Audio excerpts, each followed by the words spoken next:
Not a bad play by Cork, simply because the Eskimos are moving into that wind, and those punts aren't going to travel too far anyway.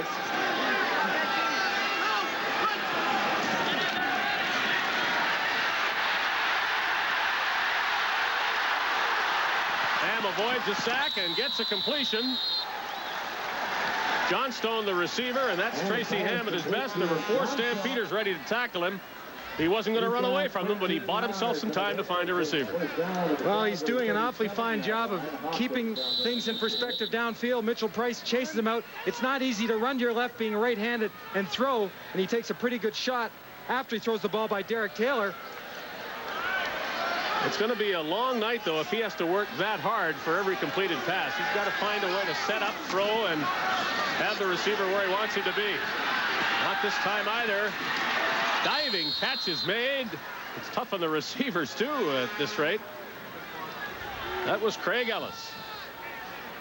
Ellis, once again, very adept of finding the open spot in the seam, especially when you've got a quarterback rolling to one side. A receiver can often feel defenders go by him, and he gave Ham a nice target.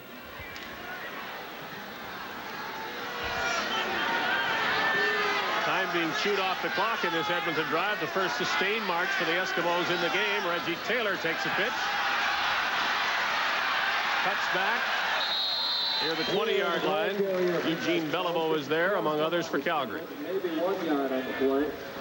Well, Beliveau and the rest of the front 4 for the Stampeders realize that they have a very difficult task trying to contain Tracy Ham, especially if he now begins to threaten the line of scrimmage, and then he pulls that ball back up and throws it downfield just as defenders start to leave the receivers. Short gain for Taylor, 2nd and 7, just outside the Calgary 20.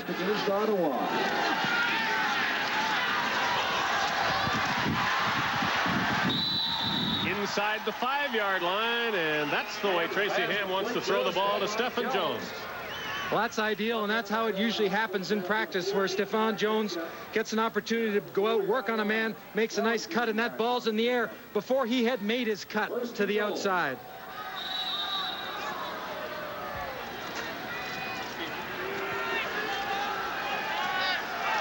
Ball placed just inside the 4-yard line. 1st and goal. Ham's going to throw it. Wide open, but the catch is not made. Reggie Taylor was all by himself. Ham couldn't hit him. You might think, as you watch Ham get ready to go back to the huddle, that when he throws that ball, threw it up just a little bit too light, and the wind affected it. It's a fairly strong wind, and it's in his face, and it blew the ball back around. Made it tough on Taylor.